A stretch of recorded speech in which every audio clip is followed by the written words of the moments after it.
Amém. Bom dia, igreja querida. Que Deus abençoe a todos. Muito feliz em estar aqui. Quero agradecer as orações e as mensagens de carinho, de apoio, de sustentação que eu recebi nesses dias que estive aí enfermo. Graças a Deus estamos bem recuperados e eu louvo a Deus por isso. Muito obrigado por todas as mensagens, por todas as orações, pelo carinho de cada um de vocês por mim. Que Deus te abençoe, você aí também que está nos assistindo, né, que orou por nós, tem nos sustentado também com as suas orações. Queridos, alguns perguntaram, né, porque a escola sabatina está começando um pouco antes. Na verdade, ela está começando no horário que sempre foi programado. Só que depois da pandemia, a gente foi dando os passos devagarinho, né, para que a gente voltasse à normalidade como era antes. Então, 9h30, esse é o horário, né, normal da escola sabatina. E faça planos para estar, né? Aqueles que gostam de vir para o momento de oração um pouquinho antes, sempre são bem-vindos também. Nós estamos hoje, talvez você tenha recebido ali à porta, não sei, se alguém não recebeu. Na verdade, esse aqui é um por família, um exemplar deste livro por família. É o livro Maior Discurso de Cristo, que é uma síntese do Sermão do Monte. E esse que foi a maior mensagem que Jesus pregou. E a gente vai estar estudando hoje e também os sábados próximos ali, um pouco acerca do Sermão do Monte, dessa mensagem tão maravilhosa que Jesus deixou para nós. E eu quero agradecer, né, ao Jamil pela oração, intercessão, e eu quero pedir que você também esteja orando por mim, para que Deus nos use de modo a gente transmitir não somente a mensagem do Senhor, mas da forma como Ele quer que seja transmitido, de modo que todos nós sejamos ali abençoados, amém? O tema de hoje: por que te condenas? Por que te condenas? E eu quero convidar você para abrir a Bíblia, no Evangelho segundo Mateus, no capítulo 5. Evangelho segundo Mateus, no capítulo 5. Vamos abrir a Bíblia ali. Uma vez que você tenha aberto a sua Bíblia, abra também somente seu coração. Deixe a Bíblia aberta e ore ao Senhor para que o Espírito Santo nos conduza no estudo da palavra nesta manhã. Versículo 1. Mateus capítulo 5, versículo 1. Diz assim: vendo Jesus as multidões, subiu ao monte, e como se assentasse, aproximaram-se dele os seus discípulos, e ele passou a ensiná-los dizendo, pausa, olhem para mim. Jesus,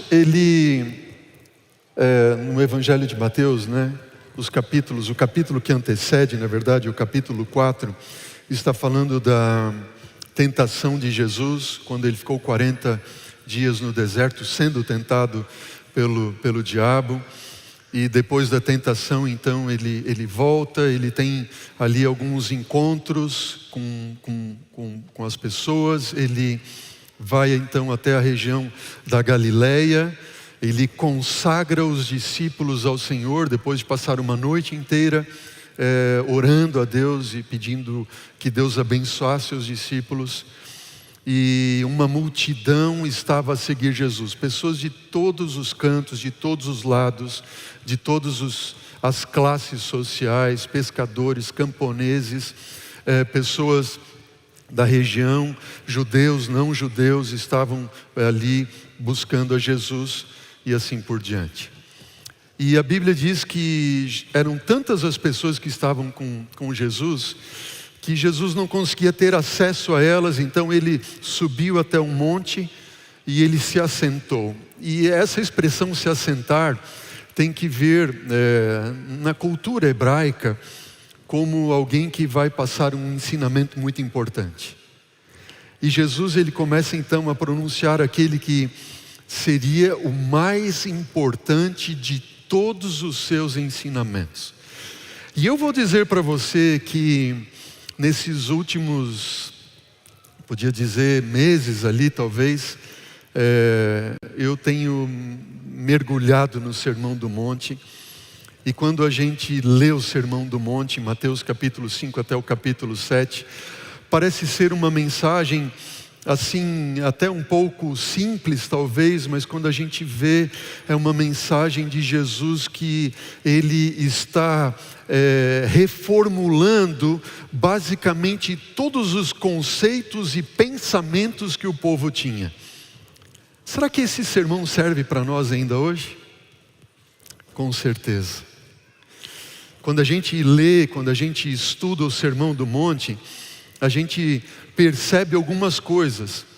Primeira coisa, o Sermão do Monte é, sem dúvida alguma, o mais conhecido sermão ou mensagem de Jesus. Vocês concordam comigo, não?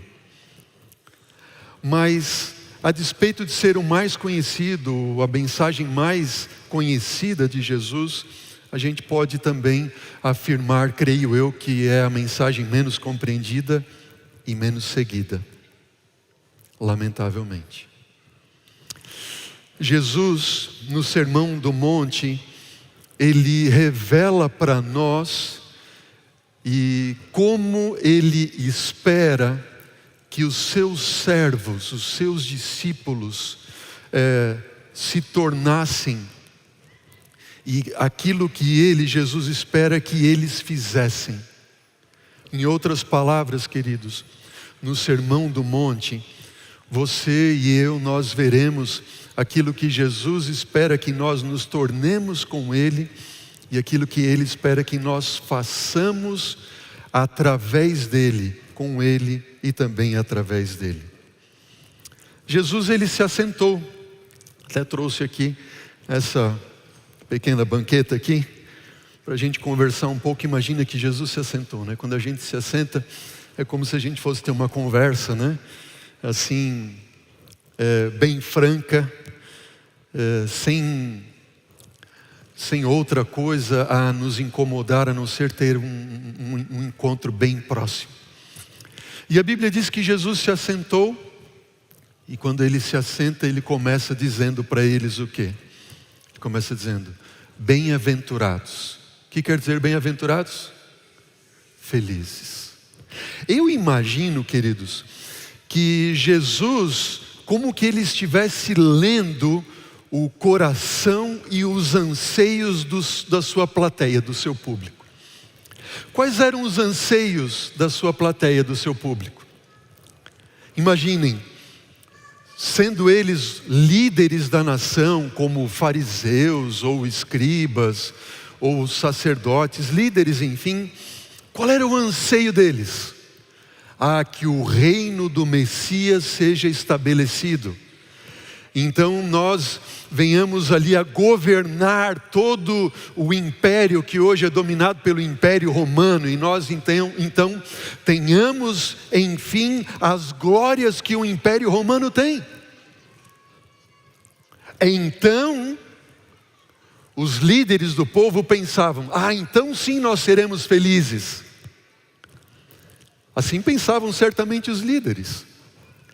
Quando a gente pensa, por exemplo, ali nos camponeses, nos pescadores e o restante do povo, certamente eles pensavam também, quando o reino do Messias for estabelecido, então nós seremos o quê? Seremos felizes. E nós que moramos nessas cabanas ali, nós então vamos morar em palácios quando vier o reino do Messias. Nós hoje que usamos estas vestes tão gastas, nós vamos vestir as vestes dos nossos inimigos. Vamos ter as vestimentas reais deles. E Jesus, conhecendo o pensamento e o anseio do povo, ele começa então a dizer: felizes. Opa, quem são os felizes? Aí Jesus sabe quem são os felizes? Felizes são os humildes, os pobres de espírito, porque deles é o reino dos céus. E essas palavras de Jesus chegam agora aos ouvidos e ao coração do povo, e eles: como assim? Felizes os pobres? E a gente está querendo ser rico? E Jesus continua dizendo: sabe o que mais? Felizes são os que choram, porque eles serão consolados. Ah, queridos, felizes são os mansos, porque eles herdarão a terra. E o que dizer então dos zelotes? Daqueles que estavam querendo fazer ali uma revolução para tomar o reino. E Jesus continua dizendo: felizes são os que têm fome e sede de justiça. Ah, eles vão ser fartos. Felizes, disse Jesus, são os misericordiosos. Sim, os misericordiosos. Sabe por quê? Porque os misericordiosos, eles alcançarão misericórdia. Felizes são os pacificadores, porque eles serão chamados filhos de Deus. Sim, os pacificadores, esses são felizes.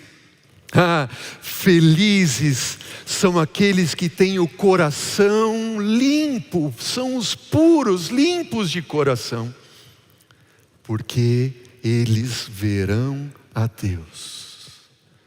Felizes, disse Jesus, são os perseguidos. São os perseguidos por causa da justiça, porque deles é o reino dos céus. Uau! As pessoas ao ouvirem essas palavras de Jesus ficaram atônitas e pensando: mas isso que Jesus está falando é completamente contrário àquilo que eles estavam ali almejando. Jesus profere a sua maior e mais sublime mensagem, a mais conhecida, menos estudada e talvez a menos compreendida. E a gente vai mergulhar nos ensinamentos de Jesus nesta série que nós intitulamos Contra a Cultura. O que é contra aquilo que a gente vive, que a gente busca, que a gente almeja como ser humano e como pecadores. No Salmo, o salmista, no capítulo 15, na verdade o Salmo 15, no versículo 1 a 3 diz assim, Salmo 15, verso de 1 a 3. Quem, Senhor, habitará no teu tabernáculo? Quem há de morar no teu santo monte? Diz o salmista no Salmo 15, 1 a 3. Quem vai habitar no monte santo do Senhor? E o salmista diz: o que vive com integridade e que pratica a justiça e de coração fala a verdade, o que não difama com a sua língua, não faz mal ao próximo e nem lança injúria contra o seu vizinho. Jesus, no Sermão do Monte, ele estabelece as bênçãos e as normas do reino dos céus. E eu pergunto a você: você quer habitar no reino de Deus, sim ou não? É por isso que você está aqui hoje. É por isso que eu estou aqui hoje. Nós queremos sim habitar no reino de Deus. Mas para habitarmos no reino de Deus, nós precisamos conhecer as normas do reino. As bênçãos que receberão aqueles que habitarão no reino de Deus, só lhes serão concedidas se houver um novo nascimento. Vocês lembram quando Jesus se encontrou com Nicodemos? Nicodemos, que era um mestre da lei, ele se encontra com Jesus à noite, você conhece bem a história, e ele olha para Jesus assim: olha, mestre, sabemos que tu és um mestre vindo de Deus, porque você só pode ser mestre porque ninguém opera milagres e sinais assim como o Senhor opera. Jesus olhou para ele sem titubear e disse assim: escuta, em verdade eu te digo uma coisa. João capítulo 3, versículo 3, Jesus disse: em verdade eu te digo, se alguém não nascer de novo, como é que ele diz? Não pode o quê? Não pode ver o reino dos céus. Para que alguém veja o reino dos céus, tem que nascer de novo. Novo nascimento. E esse novo nascimento que Jesus disse aqui a Nicodemos é um nascimento do alto, é um nascimento que vem dos céus, é um nascimento pelo poder do Espírito de Deus. Quando Jesus ele começa a declarar as bem-aventuranças, a primeira é que ele diz qual é? Bem-aventurados os humildes, os pobres de espírito, porque deles é o reino dos céus. A primeira e a oitava bem-aventurança, a primeira e a última, falam a mesma coisa. A primeira, felizes são quem? Os humildes de espírito, porque deles é o reino dos céus. E a última diz, felizes são os perseguidos por causa da justiça, porque deles é o reino dos céus. E tudo que está nesse meio, ok? São as normas de como vivem ou deveriam viver aqueles que vão habitar no reino dos céus. Só que eu digo uma coisa para você, e o que eu digo para você é para mim. Eu tenho pensado comigo: Senhor, viver as bem-aventuranças é completamente contrário àquilo que o mundo coloca, é contrário à minha natureza. E você vai ver isso na primeira bem-aventurança de hoje. É impossível eu seguir as normas do reino sem que eu passe por um novo nascimento. Impossível. Aquele que não nascer da água e do Espírito não pode ver o reino dos céus, disse Jesus a Nicodemos. Ó, queridos, o conceito normal das coisas é que aqueles que experimentam a felicidade, eles são abençoados de acordo com o significado convencional, que pode incluir boa sorte na vida, uma vida livre de dificuldades ou de problemas, seja de saúde, financeiro, familiar, casamento, enfim, seja lá o que for. Esse é o conceito normal de felicidade, uma vida livre de problemas. No entanto, de acordo com Jesus, os que nasceram de novo em Cristo, os que nasceram do alto, do Espírito, os que nasceram das águas, eles são abençoados e felizes, não por causa das dificuldades da vida, mas apesar das dificuldades que eles enfrentam. Porque Jesus não prometeu para nenhum de nós que se nós o aceitássemos não passaríamos por dificuldades. A verdadeira felicidade não está ligada à riqueza, a verdadeira felicidade não está ligada a ter o suficiente, a ter uma boa reputação, a ter poder, posses e bens deste mundo. Os felizes, os bem-aventurados, eles podem não possuir absolutamente nada. Eles podem ter fome, ser humildes, aflitos, humilhados, suportar dificuldades e ser até perseguidos. As circunstâncias da vida podem se voltar contra eles. No entanto, a vida não pode tirar deles essa felicidade que vem do alto. Amém por isso? E Paulo disse: nem vida, nem morte, nem as coisas do presente, nem as coisas do porvir, nem principados, nem potestades, nem poder algum das trevas, nada pode nos separar do amor de Deus em Cristo Jesus. Amém? Nada, absolutamente nada. No início do seu discurso, Jesus começa dizendo que felizes os pobres, os humildes de espírito, porque deles é o reino dos céus. Imagine a inversão de valores na cabeça daquelas pessoas. Os fariseus, pensem nos fariseus. Olha o que diz o Espírito de Profecia, no livro O Maior Discurso de Cristo, esse livro que você está levando para acompanhar e ler e estudar.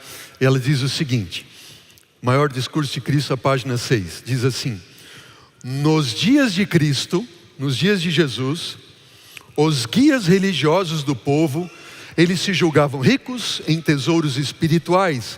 A oração do fariseu, qual foi a oração do fariseu? Lembra aquela parábola que Jesus contou do fariseu e do publicano?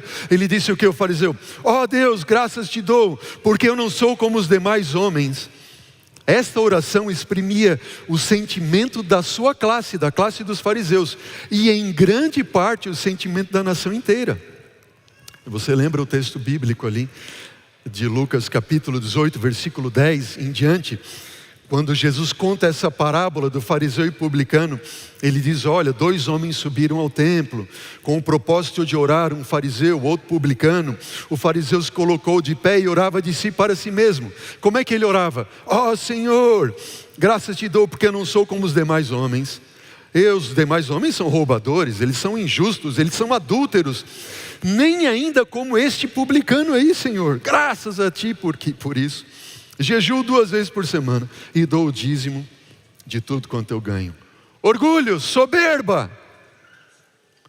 Aí Jesus vem e diz aqui, você acha que você é feliz assim? Felizes são os humildes. São os humildes. E eu quero dizer para vocês que estudando esse tema, eu achei um texto do Espírito de Profecia que mexeu comigo. Está no livro Mensagens Escolhidas, volume 1, página 357. Você vai acompanhar aqui na tela. E esse texto diz o seguinte: aqui está representado um povo que se orgulha da posse de conhecimento e vantagens espirituais. No entanto, este povo, aí fica ainda a interrogação, que povo é este? Este povo, com farisaico orgulho, tem se gloriado, até que deles foi dito acerca desse povo: vocês dizem que são ricos, abastados, que não precisam de coisa alguma. O que a testemunha fiel e verdadeira falou desse povo? Mas vocês não passam de pobres, miseráveis, cegos e nus. Com farisaico orgulho. Sabe o que isso significa, queridos?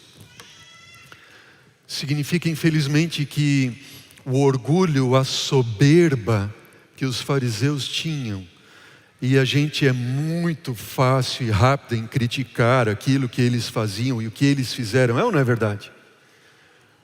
Mas a palavra do Senhor, o Espírito de Profecia revelam que o povo de Laodiceia, quem é Laodiceia?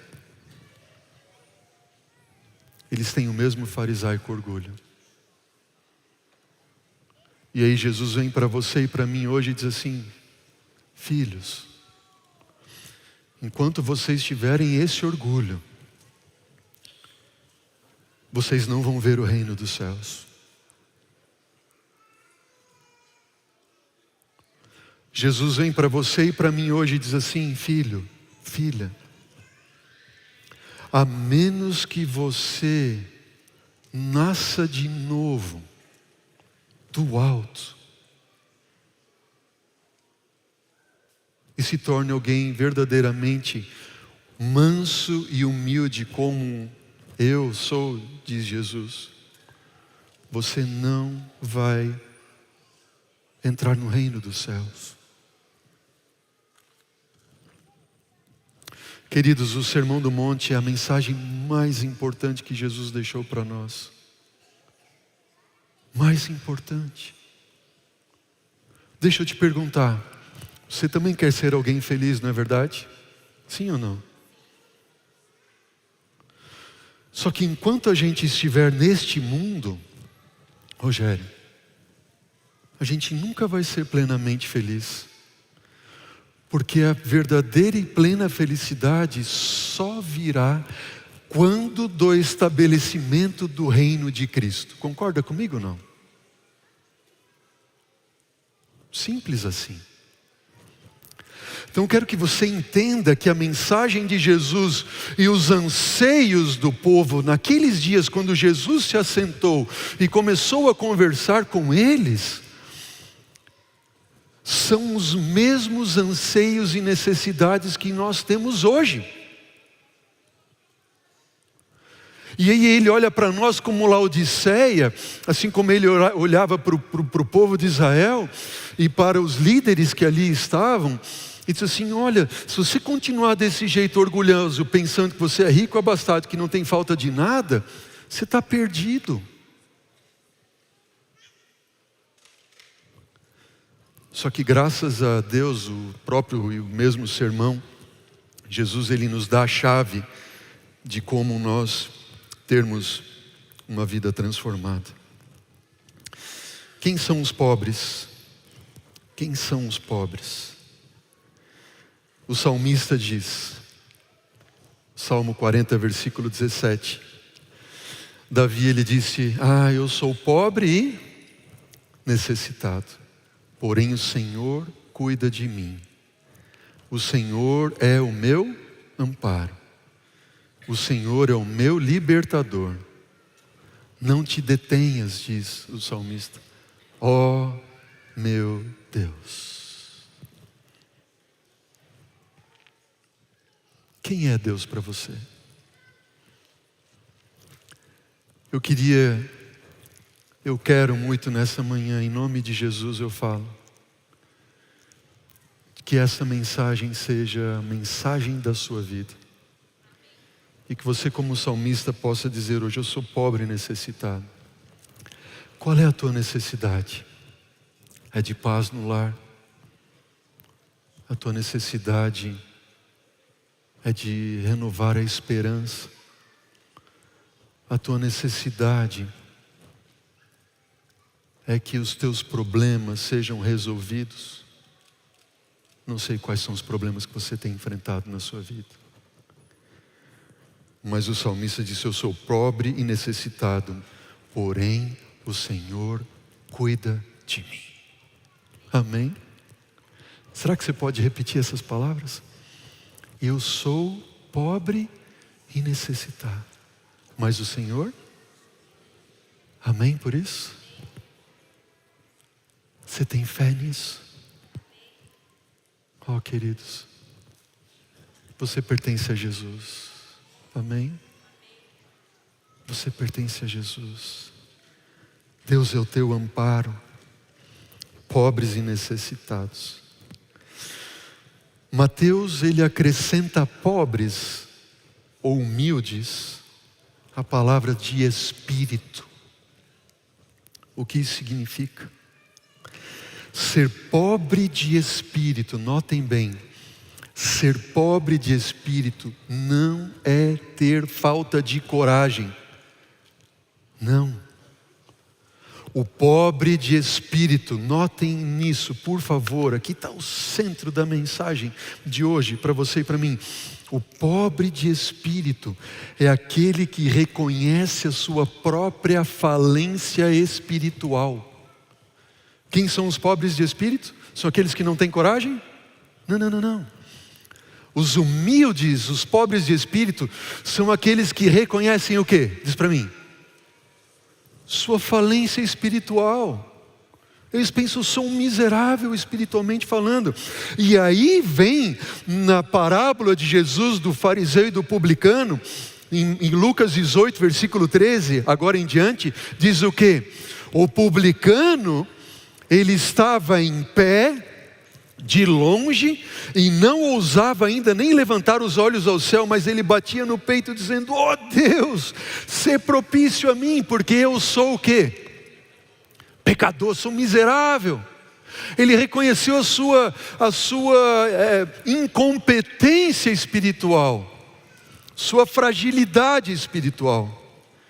Ó Deus, sê propício a mim.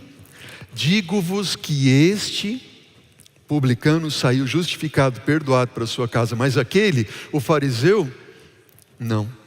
Porque todo o que se exalta será humilhado, e todo o que se humilha será exaltado.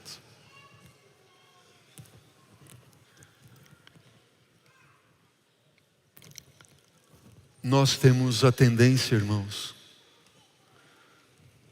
de sermos profissionais espirituais, porque a gente tem muito conhecimento, Jodi. A gente tem muito conhecimento. E o nosso conhecimento que a gente tem da Bíblia, você imagina quanto que a gente estuda a Bíblia? Quanto que a gente estuda a Bíblia? Ano após ano. Lição da escola sabatina. Agora sobre a morte. Fantástico. Os ensinamentos. E ano após ano, você está em 30 anos de igreja. Joelias, 30, 40, 50, 60 anos de igreja. Quanto conhecimento. E a gente se folga no conhecimento e não reconhece que o conhecimento não tem que ver com espiritualidade. É ou não é verdade? Posso ser um doutor, mas posso ser um miserável, orgulhoso, soberbo. Qual é o valor que Deus dá aos pobres? Isaías capítulo 57, versículo 15. Não sei se está dando para pôr aqui os textos. Isaías 57, versículo 15. Porque assim diz o alto, o sublime, assim diz o Senhor, não eu, que habita a eternidade, o qual tem nome de santo. Ele diz: habito em alto lugar e santo lugar, mas também habito no contrito e abatido de espírito, para vivificar o espírito dos abatidos e vivificar o coração dos contritos. Amém? Onde que Deus habita? Alto e sublime trono. Mas Ele habita no coração dos pobres, humildes de espírito. Sabe por quê?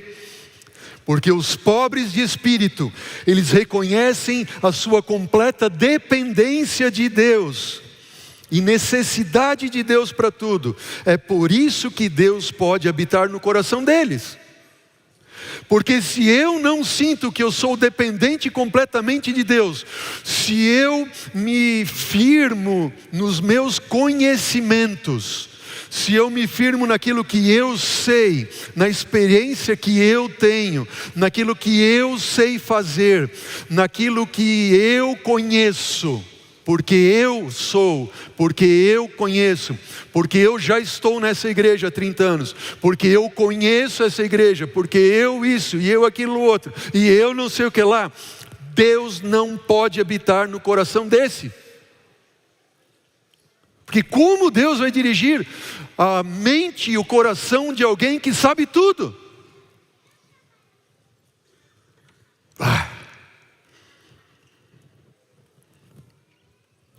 O interessante, queridos, é que no Sermão do Monte, quando Jesus dá cada uma das bem-aventuranças, isso foi uma das coisas mais fantásticas que eu aprendi estudando esse tema. Jesus dá 8 bem-aventuranças, e na sequência, Jesus começa a explicar o que cada uma significa, e que ênfase e que ensinamento Ele está dando àquela bem-aventurança. E há uma estrutura fantástica aqui no Evangelho de Mateus com relação às bem-aventuranças. Eu não vou passar aqui porque a gente não está numa aula de teologia, enfim. Mas a bem-aventurança que o ensinamento ou desenvolvimento ou desenrolar explicativo de Jesus com relação à primeira bem-aventurança, felizes os humildes, os pobres de espírito, sabe onde está? Mateus 7, versículo 1. Veja ali com os teus próprios olhos. Mateus 7, versículo 1. Esta é a explicação de Jesus para aqueles a quem ele considera humildes de espírito. O que diz? O que é que diz Mateus 7, verso 1 em diante, a 5? Diz assim: não julgueis o quê? Para que não sejais julgados. Pois com o critério com que julgardes, sereis julgados. E com a medida com que tiverdes medido, vos medirão também. Não julgueis. Deixa eu te perguntar. Você acha que alguém que considera-se espiritualmente, completamente dependente de Deus, vai apontar o dedo para alguém para julgar as intenções ou os motivos do coração de alguém? O que você acha? Sim ou não? Difícil, né? Não. Quem reconhece a sua completa dependência de Deus, jamais aquele publicano que Jesus contou da parábola, que não tinha nem coragem de erguer a cabeça, ele diria assim: ó Senhor, ele é santo, não, ou ele é isso, ou ele é arrogante. Jamais. Um pobre de espírito jamais faria isso. Sabe quais são as características daqueles que julgam? Preste atenção. Os orgulhosos. Os orgulhosos, eles julgam aos outros e a si mesmos. Diz para mim, como é que julgam os orgulhosos? Eles julgam a quem? Aos outros e a si mesmos. Lembram o fariseu? Senhor, graças te dou porque eu não sou como eles. Eu não sou roubador, não sou adulto, não sou isso, não aquilo. Eu dou o dízimo, eu jejuo, eu isso. Está vendo? Ele julga o outro e julga a si mesmo. Eles são os orgulhosos. Aquele, diz o livro O Maior Discurso de Cristo, a página 7, diz assim, pode pôr lá na tela, por gentileza. Aquele que se julga são, aquele que acha que é são, que é santarrão ali, que pensa ser razoavelmente bom. Não, eu sou pastor, eu sou ancião da igreja, eu sou líder, eu isso, aquilo, outro. E se satisfaz com o seu estado, ele não procura tornar-se participante da graça e justiça de Jesus. Não há lugar para Jesus no coração desta pessoa. Os que são ricos e honrados aos seus próprios olhos, não oram com fé para receberem a bênção de Deus. Presumem estar cheios, por isso se retiram vazios. Agora, os humildes, eles somente julgam a si mesmos. Entenderam bem? Os orgulhosos, o outro é assim. Os humildes, eles olham só para si. Ó Deus, sê propício a mim. Eu sou um miserável pecador. Tem misericórdia de mim. Reflita para você. Assim como eu reflito a mim, para comigo mesmo. E tenho feito isso nessas últimas semanas. Quem sou eu? Quem sou eu? Eixe, não olhe para o lado. Não olhe para o lado. Não olhe para aquele ancião, ou para aquele líder. Não. Se você está olhando para o lado, isso significa o quê? Você está entre os orgulhosos, que julga o outro. E quando olha para você, a selfie é muito bonita. Espiritual é bonita. Faz sentido, não? Olhe só para você. Olhe só para você. Qual é o teu grau de juízo em relação ao próximo? Pensa comigo. Irmãos, em nome de Jesus eu falo aqui. Pense comigo. Qual tem sido o grau de juízo que você tem feito acerca do teu irmão, do próximo? Do teu líder da igreja, do teu pastor, daquele que está do teu lado?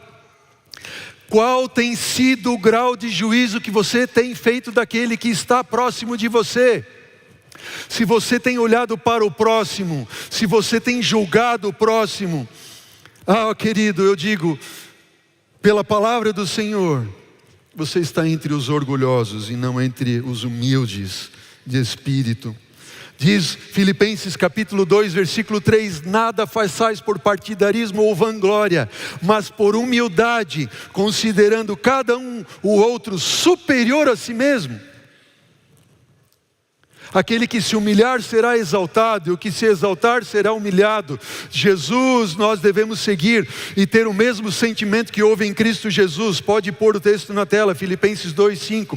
Diz, tende em vós o mesmo sentimento que houve também em Cristo Jesus, pois ele, subsistindo em forma de Deus, Deus, o próprio Deus, não julgou com usurpação ser igual a Deus, antes a si mesmo se esvaziou, assumindo a forma de servo, tornando-se semelhante de homens, e reconhecido em figura humana, a si mesmo se humilhou, tornando-se obediente até a morte, e a morte de cruz.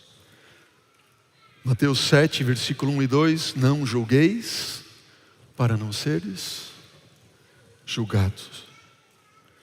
Para que não sejais julgados, porque com o critério com que julgardes, sereis julgados, e com a medida com que tiverdes vos medido, vos medirão também, ou sereis também medidos. Olha para mim, igreja, em nome de Jesus, preste atenção. Quando Jesus diz, não eu, ok? Jesus está dizendo, a forma como você medir o teu irmão, ou julgar o teu irmão, é a forma que você vai ser julgado. Serei julgado. Sabe o que significa aqui? Nós temos um artifício literário da linguagem hebraica, que é um passivo, é um verbo passivo. E todo passivo, verbo passivo na Bíblia, quem é o autor a Deus, está dizendo o seguinte, sereis julgados. Quem é que vai julgar? Deus vai julgar. Deus vai julgar. Olha o que diz Paulo quando ele escreve aos Romanos no capítulo 2, versículo de 1 a 3. Acompanhe aqui na tela. Paulo aos Romanos, capítulo 2, versículo 1 a 3. Diz assim, portanto és indesculpável, ó homem, quando julgas. Está dizendo o quê? Quando você julga, quando eu julgo, eu sou indesculpável. Já pensou? Qual tem sido a tua medida de julgamento em relação ao próximo? E continua Paulo dizendo aos romanos ali, és indesculpável, ó homem, quando julgas. Quem quer que sejas. Você pode ser o diácono, você pode ser o pastor, você pode ser o ancião, você pode ser um membro ali da igreja só que participa, você pode cantar no coral, não importa, quem quer que você seja. Você pode ser o rei, o maior líder. Não importa quem você seja. Por quê? Porque, olha o que diz o texto. Pode pôr lá na tela, por gentileza. Porque no que julgas ao outro, o que diz a Bíblia? O que diz a Bíblia? Quando você julga o outro, o que você está fazendo? Você está condenando a si mesmo. E diz mais, pois praticas as próprias obras que condenas. Quando você aponta o dedo para o outro e julga o outro, você está se condenando, e quem vai te condenar é Deus, segundo aquilo que você apontou e julgou o outro. Bem sabemos que o juízo de Deus é segundo a verdade contra os que praticam tais coisas. Tu, ó homem, que condenas os que praticam tais coisas e fazes as mesmas, pensas que te livrarás no dia do juízo? Oh, queridos, quanto que nós poderíamos mais falar acerca disso? Romanos capítulo 14, acompanhe comigo a palavra do Senhor, versículo 10 a 13, diz assim, tu porém, por que julgas teu irmão? E tu por que desprezas o teu irmão? Pois todos compareceremos perante o tribunal de Deus, como está escrito: por minha vida, diz o Senhor, diante de mim se dobrará todo o joelho, e toda língua dará louvores a Deus. Assim, pois, cada um de nós dará conta de si mesmo a Deus. Não nos julguemos mais uns aos outros. Amém? Os humildes de espírito, eles não julgam uns aos outros. De quem é o reino dos céus? Diz para mim, de quem é o reino dos céus? É desses. Você quer ir para o céu? Eu preciso nascer de novo. Todo dia. Receber o batismo do Espírito Santo. Tiago diz assim, capítulo 4, versículo 11 e 12. Irmãos, não faleis mal uns dos outros. Quando foi a última vez que você falou mal de alguém? Levanta a mão aí. Não levanta, só brincadeira. Irmãos, não falem mal uns dos outros.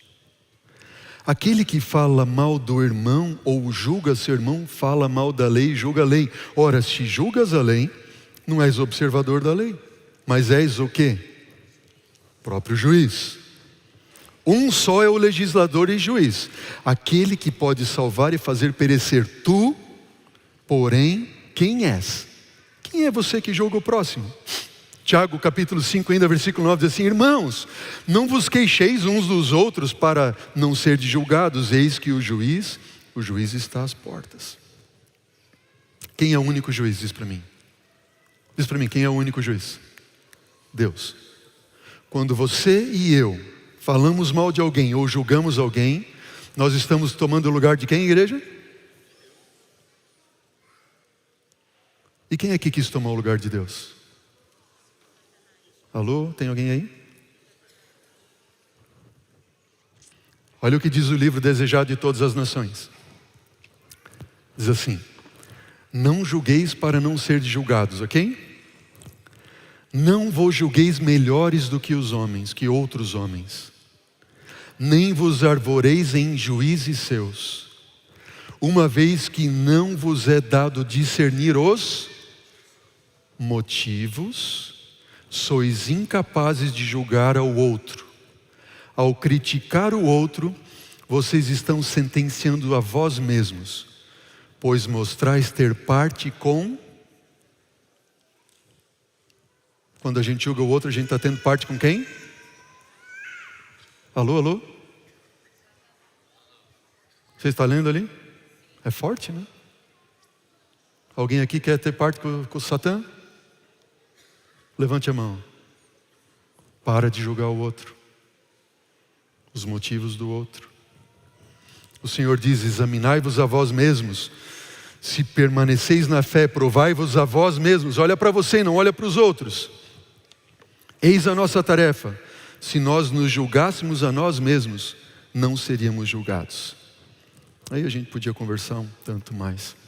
E vamos seguindo para o final da mensagem, pensando no seguinte: e na igreja, a gente toma ou não toma parte de julgamento quando a gente tem que disciplinar alguém? Diz para mim, sim ou não?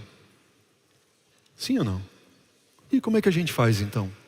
A igreja não pode mais julgar ninguém? Jesus disse, Mateus capítulo 7, versículo 6, na sequência, ok? Na sequência, Jesus está dizendo: não deis aos cães o que é santo, nem lancei ante os porcos as vossas pérolas, para que eles não as pisem com os pés e voltando vos dilacerem. Bom, não deis o que é santo aos cães. Os cães, eles voltam e vão te morder, ok? E os porcos, se você lançar o que é santo a eles, as pérolas, eles não estão nem aí, eles vão pisar nelas, certo? Como é que eu vou saber quem é cão e quem é porco se eu não fizer algum tipo de juízo? Sim ou não? É ou não é? Como é que é isso então? Bom, no mesmo Mateus capítulo 7, Jesus diz o quê? No versículo 15 ao 16, cuidado com os falsos profetas, ok? Que vos apresentam disfarçados em ovelhas, mas por dentro são lobos roubadores. Pelos seus frutos os conhecereis. Sabe,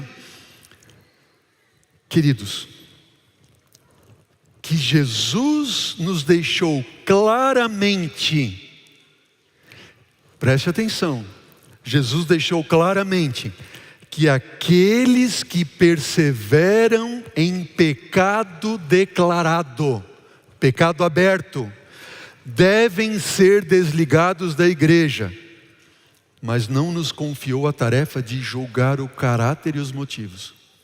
Quando eu li esse texto, eu pensei, como assim, Senhor? Bom, simples. Jesus disse em Mateus no capítulo 18, disse o quê? Quando você vê o teu irmão pecando, o que é para você fazer? Vai ter com ele, você e só o teu irmão que você viu pecando, certo? Aí você conversa com ele. Se ele se arrependeu, amém, você ganhou seu irmão, amém?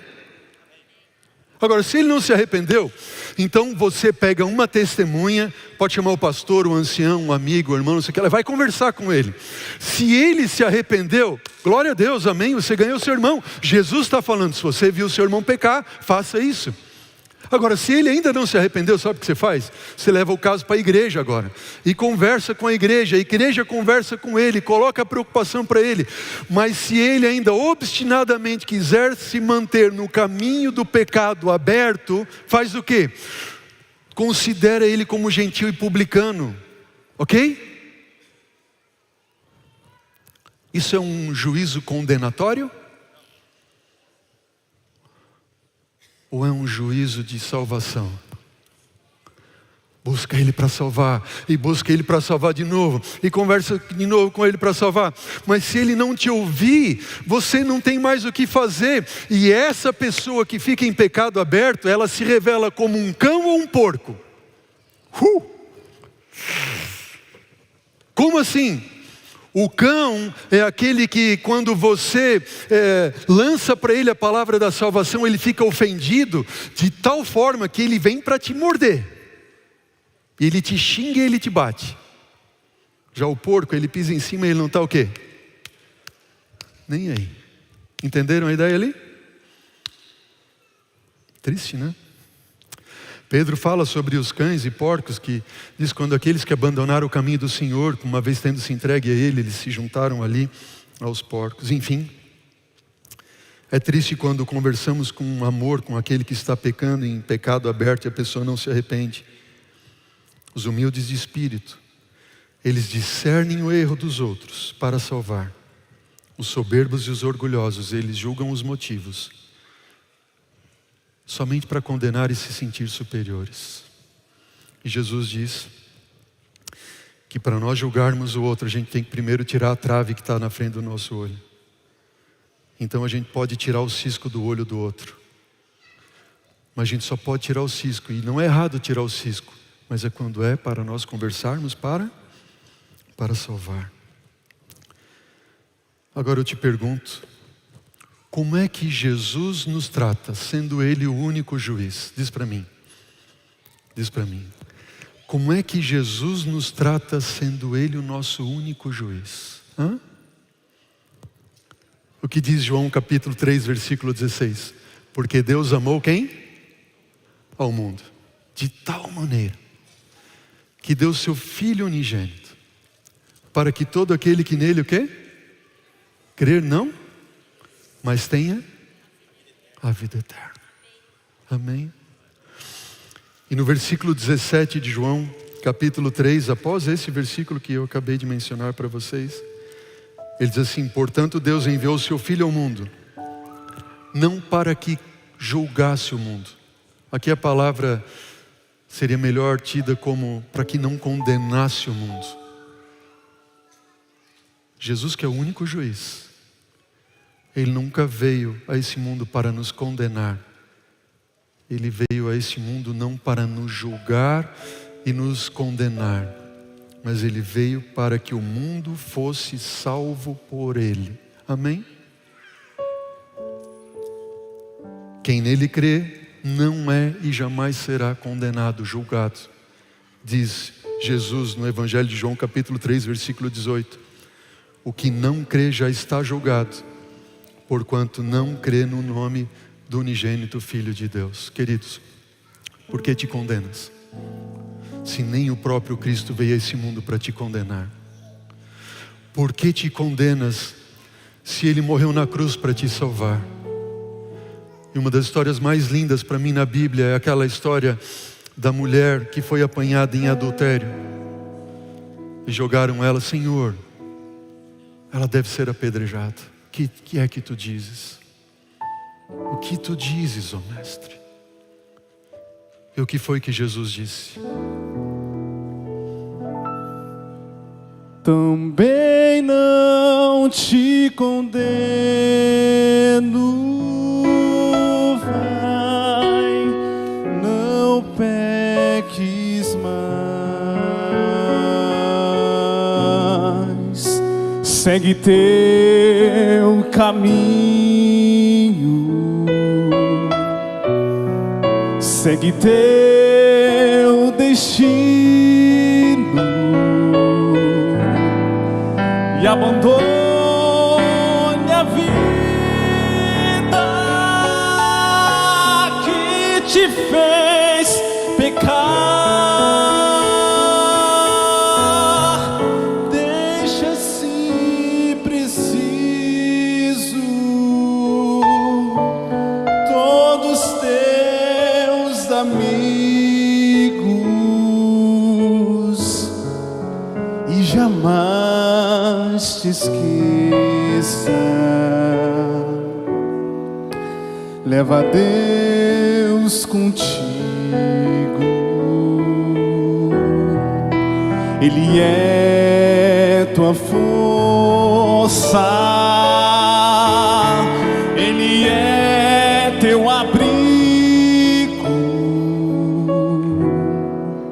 e estará contigo. Podes confiar,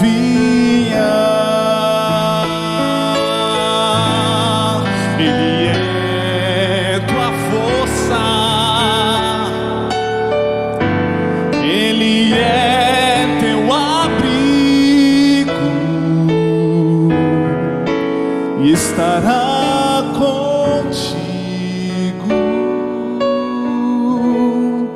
Podes confiar.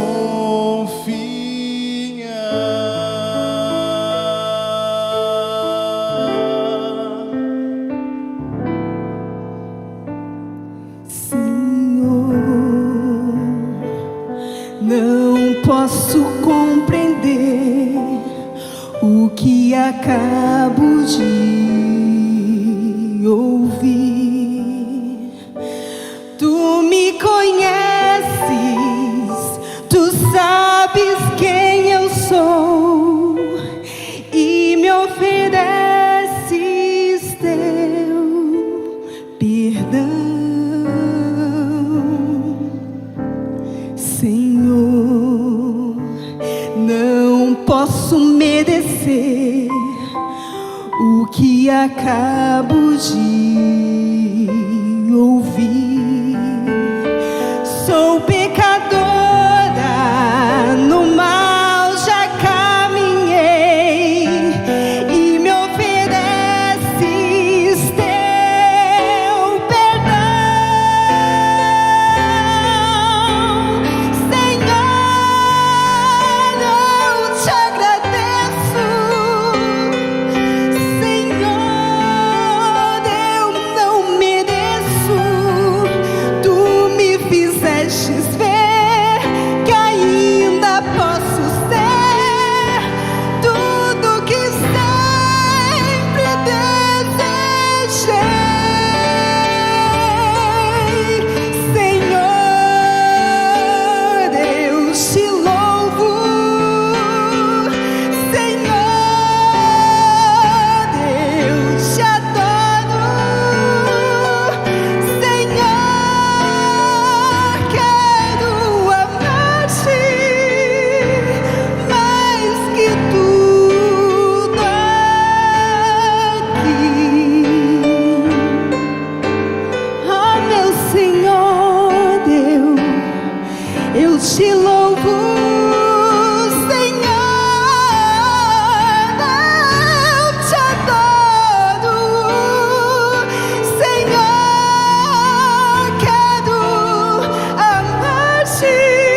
se Ele tão pouco te condena.